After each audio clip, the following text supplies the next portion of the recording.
नमस्ते।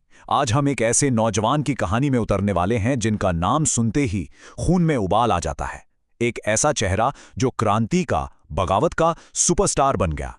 तो चलिए भगत सिंह की इस विस्फोटक कहानी को समझते हैं। कहानी शुरू होती है उनके जन्म के दिन से ही। सोचिए, एक बच्चा पैदा हुआ है और उसके दादा उसे देखकर भविष्यवाणी कर रहे हैं कि ये कोई आम बच्चा नहीं, ये तो एक शेर है जो ब्रिटिश राज की नींव हिला देगा। लगता है किस्मत ने पहले ही दिन तय कर दिया था कि उनकी मंजिल क्या होने वाली है। तो चलिए अब उनकी शुरुआती सालों की तरफ चलते हैं। यहां से साफ हो जाएगा कि वो बचपन से ही बाकी बच्चों जैसे नहीं थे। उनके अंदर एक आग थी, एक ज्वाला। उनके बचपन में ही कुछ ऐसी घटनाएं हुईं जिन्होंने उनकी सोच को हमेशा के लिए बदल दिया।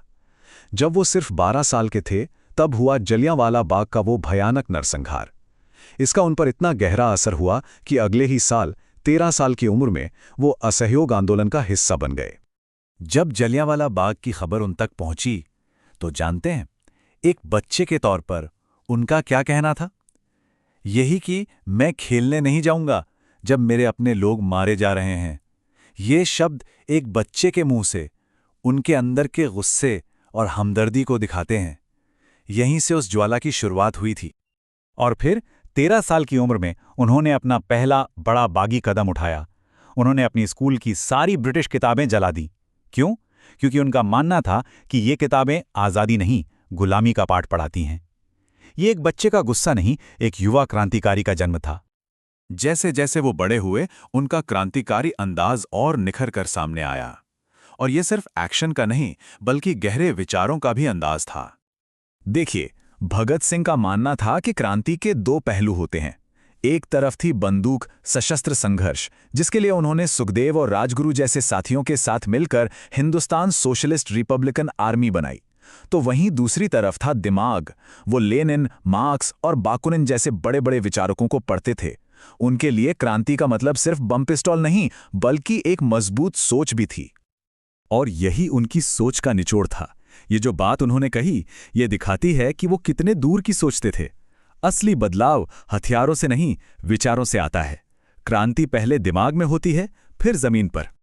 और फिर एक ऐसी घटना हुई जिसने सब कुछ बदल कर रख दिया।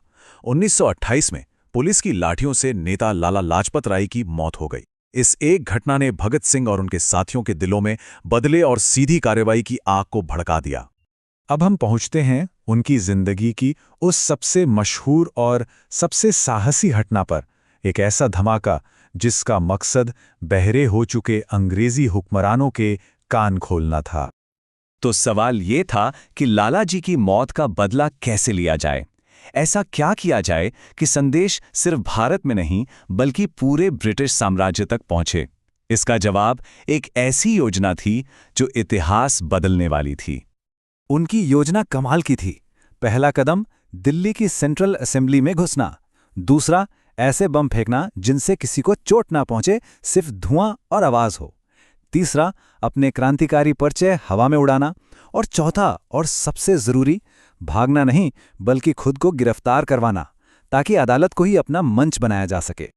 और जब उनसे पूछा गया कि ये सब क्यों किया, तो उनका जवाब आज भी इतिहास में गूंजता है, बहरों को सुनाने के लिए।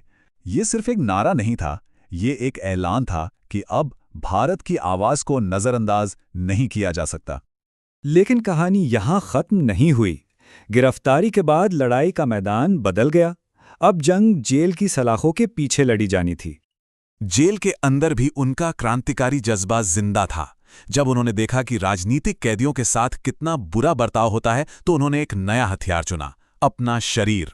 और शुरू हुई एक ऐतिहासिक भूख हड़ताल। 116 ये सिर्फ एक नंबर नहीं है, ये उनके फौलादी इरादों का सबूत है। पूरे 116 दिनों तक उन्होंने और उनके साथियों ने अन्न का एक दाना नहीं खाया। इस भूख हड़ताल ने पूरे देश को हिलाकर रख दिया। दुनिया भर के अखबारों में उनकी चर्चा होने लगी और वो रातों रात पूरे देश के हीरो बन गए। उन्होंने साबित कर दिया कि अंग्रेज उनका शरीर तो कैद कर सकते हैं, पर उनकी आत्मा को नहीं तोड़ सकते।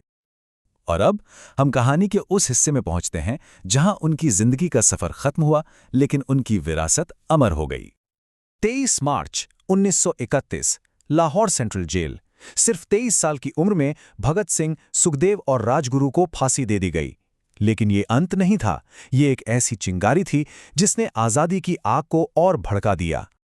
फांसी पर चढ़ने से पहले उनके ये शब्द उनकी सोच को दिखाते हैं। वो जानते थे कि उनकी मौत बेकार नहीं जाएगी। उन्हें यकीन था कि उनकी शहादत सोए हुए देश को जगा देगी। कहते हैं, जब वो फांसी के तख्ते की ओर बढ़ रहे थे तो उनके चेहरे पर डर नहीं, मुस्कान थी, और उनके लबों पर आखिरी नारा था, इंकलाब जिंदाबाद, यानी क्रांति अमर रहे। और उनकी क्रांति आज भी जिंदा है। भगत सिंह की कहानी एक सवाल छोड़ जाती है। क्रांति की शुरुआत तो अक्सर छोटे छोटे कदमों से ही होती है। तो सोचने वाली बात यह है कि किसी सही मकसद के लिए लड़ने का मतलब क्या होता है और वो पहला कदम क्या हो सकता है।